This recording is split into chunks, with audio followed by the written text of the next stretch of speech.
Então só escuta. É claro que eu não posso falar, mas tudo indica que é um jogador, pô.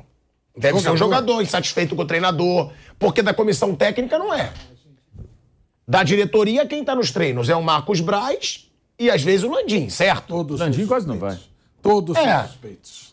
Mas então... Todos são suspeitos. Não, mas todos. quem tá na diretoria... Até o próprio Vitor Pereira. Pode Mas ser quem que tá na diretoria? ele faça o alter ego dele, igual o Fernando Pessoa, e é o X9. Mas o problema é que quem tá na diretoria não é o X9, porque isso prejudica a diretoria. Seria da comissão. Também não pode ser, a não ser que seja aí. Aí tem, são suspeitos. tem DM, tem departamento médico, tem jogador. É quem tá ali dentro todo dia. E aí, galerinha rubro-negra, sejam muito bem-vindos a mais um vídeo aqui do canal. E no vídeo de hoje, nós temos aí a repercussão do último clássico entre Flamengo e Vasco, a disputa pela semifinal, entre o Flamengo amassou o Basquinho, amassou o Basquinho, e aí nós temos a repercussão no canal da Jovem Pan Esportes, liderada aí no quadro Bate Pronto, né, pelo Pilhado, e eu trouxe aqui um corte sobre esse pequeno... um corte desse programa, né? Um pequeno corte aqui para que a gente assista o que esses caras falaram aí do Flamengo e vamos reagir junto comigo aqui, beleza, pessoal? Eu só quero pedir para vocês três coisas. Se deixa o seu like, se inscreve no canal e compartilha esse vídeo para ajudar nosso canal a crescer, a expandir mais ainda as nossas visualizações, os nossos inscritos, para que o algoritmo do YouTube aqui perceba, né, que a gente existe e que eles comecem a distribuir melhor nossos vídeos. Beleza, galera? Tirando isso, vamos pro vídeo, vamos assistir o que disseram aí sobre o Mengão nesse dia, né? Simbora pro vídeo, pessoal. O Flamengo se classificou para a final do Campeonato Carioca num ano aí repleto de pressão, de cobrança, tiveram já alguns vexames. E o Flamengo, Mauro César Pereira, consegue a classificação, mas consegue uma classificação questionada ainda pela torcida, pela imprensa. Eu mesmo acho que o Flamengo jogou mal, o Vasco chegou a pressionar em determinados momentos do jogo. O Flamengo é mais time que o Vasco e não foi o que pareceu durante uma boa parte da semifinal, na minha opinião. Mas também tem o lado de que o Vitor Pereira fez substituições que surtiram efeito, né? Como a do Matheus França, que fez ali um belo lance quando ele sofreu o pênalti. Agora, o que falar desse Flamengo, Mauro? Porque segue havendo a cobrança e outra. Parece que o X9, né, como está sendo chamado, quem passa as escalações aí para a imprensa, está atrapalhando no trabalho e depois vai ser um ponto a se comentar. Porque houve a informação de que o Vitor Pereira ficou trocando o time titular durante o treino para que não fosse vazado. Trocando, inclusive, alguns jogadores. Ou seja, O X9 tá lá dentro, assim. é lógico que tá lá dentro. Mas é óbvio, se vaza a escalação, ele tá onde? Na minha casa. Eu sei, mas ele não tá lá na casa da minha mãe. É só a escalação. O primeiro jogo que o Thiago Não, ele não tá lá dentro, Não é isso, não. Tô Ele dizendo, tá na esquina. A ponto de ter que trocar o treino, cara. Porque Sim. às vezes é um X9 só bem informado. Pode ser um cara, sabe, que tá de... mas, Quando o Thiago Maia jogou ali como um falso zagueiro ali pelo lado esquerdo algumas vezes, foi o primeiro jogo que ele fez foi o Fluminense, se não me engano. Esse Pilhado é um cretino, cara.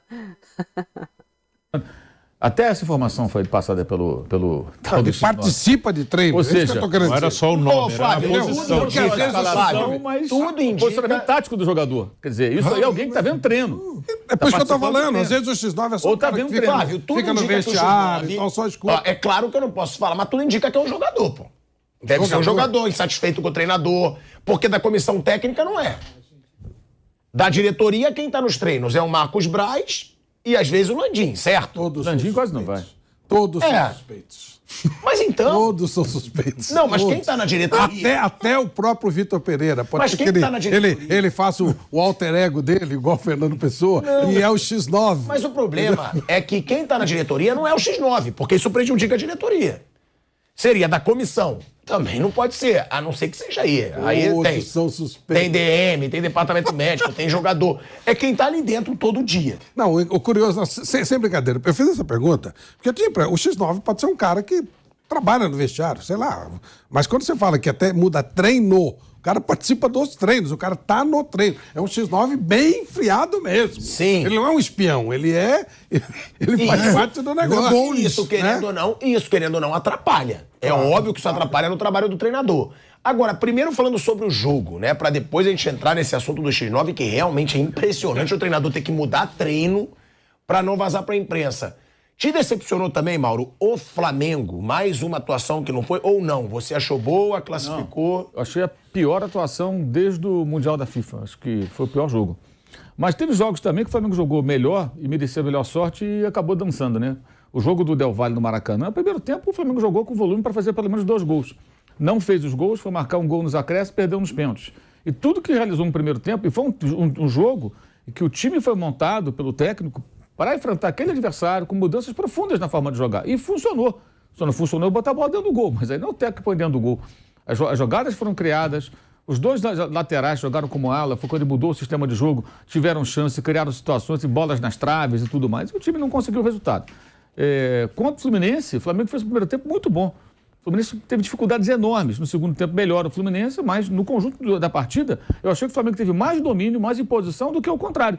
Aí tomou um gol no final, uma jogada totalmente aleatória. O erro do chute do Cano, a bola foi no pé do Pirani, um chute mascado, entrou, o Fluminense ganhou o jogo.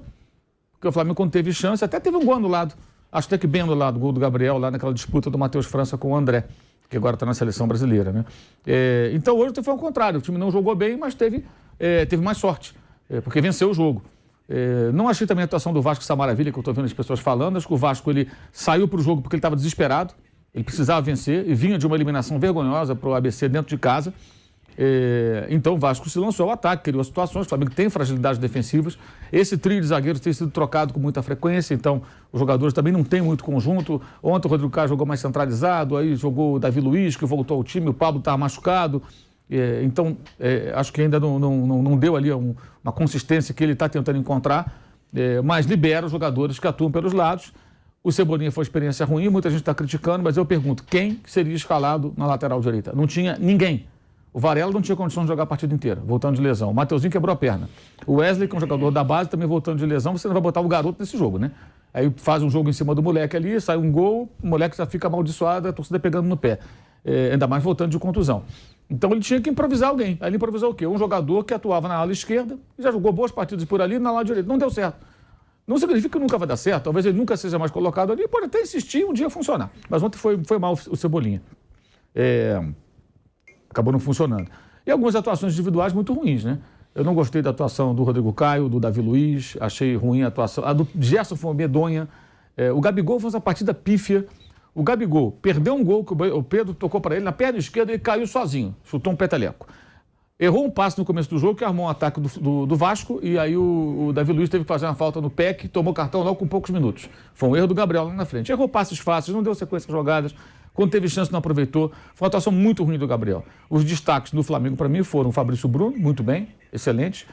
O Santos foi um goleiro mais seguro dessa vez, foi boas defesas. No primeiro tempo, segundo tempo o Vasco atacou, mas o Santos não trabalhou como no primeiro tempo. Teve uma defesa mais difícil. E o Ayrton Lucas também, né? Agora tem um detalhe, né? Aí você vê assim, não, 3 zagueiros não dá certo. O Ayrton Lucas só tomou a bola lá no campo de ataque, no lance do primeiro gol, o gol do Pedro, primeiro gol do jogo, porque ele estava jogando como ala. Tivesse posicionado uma linha de 4 defensores, ele provavelmente estaria lá atrás, naquele momento do jogo. Como tem 3 zagueiros, ele estava espetado lá na frente, porque ele joga para agredir.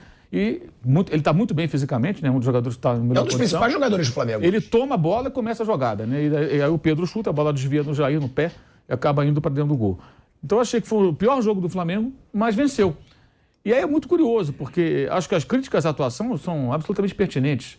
Entrou mal o Everton Ribeiro, o Vidal razoável, acho que o Everton Ribeiro foi pior, muito mal o Everton Ribeiro. E aí quando ele sai do time, o quarteto foi quebrado. Gente, os jogadores não estão rendendo, tem que mexer. E acho que a grande notícia que muitos torcedores não querem enxergar é o seguinte: quando outros técnicos por lá passaram e o Gabriel jogava mal e não saía, falavam assim, tem medo de tirar o Gabigol, né? Vira e mexe, qualquer treinador, todos eles, sem exceção. Tem medo de tirar o Gabriel. O Vitor Pereira está tirando o Gabriel toda hora. E ontem ele não aplaudiu tanto quanto ele vinha fazendo, eu acho que ele queria ontem, ficar já foi um pouco mais... Mas a saída dele foi necessária, ele não estava participando do jogo. E ali, quando ele faz a mexida que entra, embora tenha entrado mal o Everton Ribeiro, o Vidal não tenha ido tão bem, só a ocupação maior do meio campo, ele já deu uma sentada. Foi a hora que o Flamengo conseguiu ficar um pouco com a bola e tirar aquela pressão do Vasco, porque estava um jogo muito aberto, muito solto, muita trocação ali, e o Vasco estava sendo perigoso.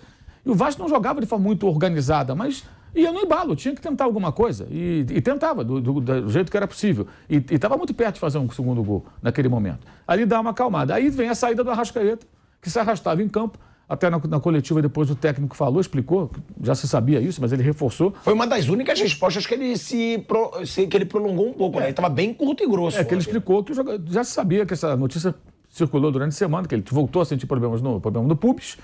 E ele falou, ele só jogou porque é uma meia-final. Né? Lá em Portugal chamam de meia-final, uma semifinal. Então, por isso que ele jogou. E foi cortado da seleção uruguaia hoje. Foi cortado hoje, porque ele sentiu também uma lesão muscular. Então, ele sai mancando de campo e a torcida chama o cara de burro.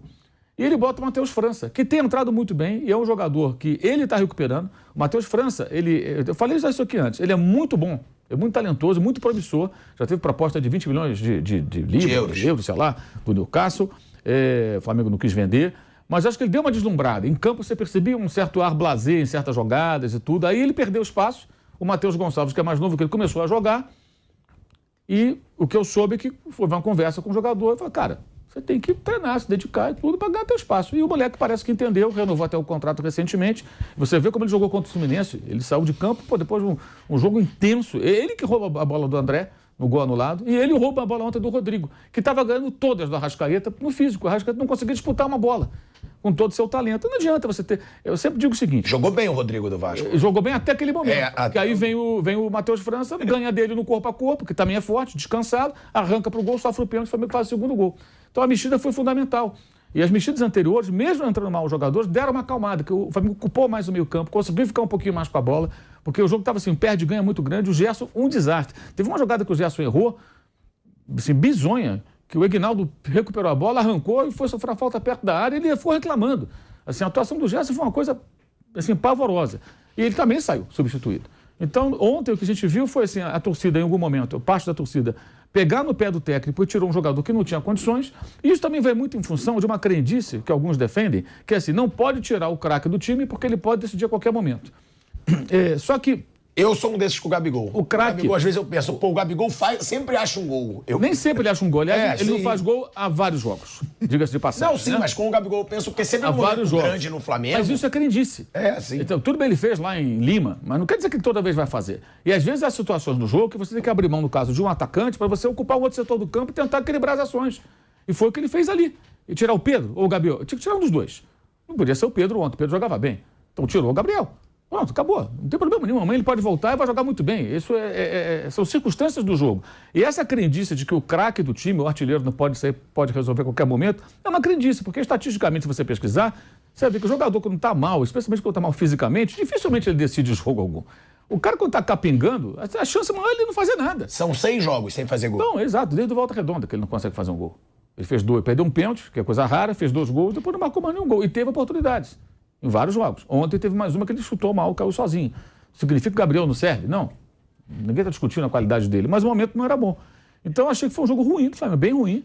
Eu acho que o ponto positivo foi esse. O técnico está tirando os jogadores da zona de conforto. Ninguém tem lugar cativo. Todo mundo sai do time. Arrascaeta, Gabigol, Davi Luiz, qualquer um sai do time. O Santos já saiu do time, jogou o Matheus Cunha.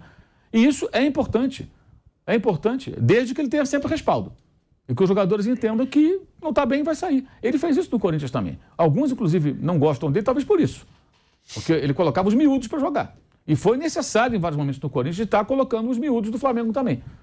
Já foi o Gonçalves, já foi o França, foi o Igor Jesus, já foi o Cleiton.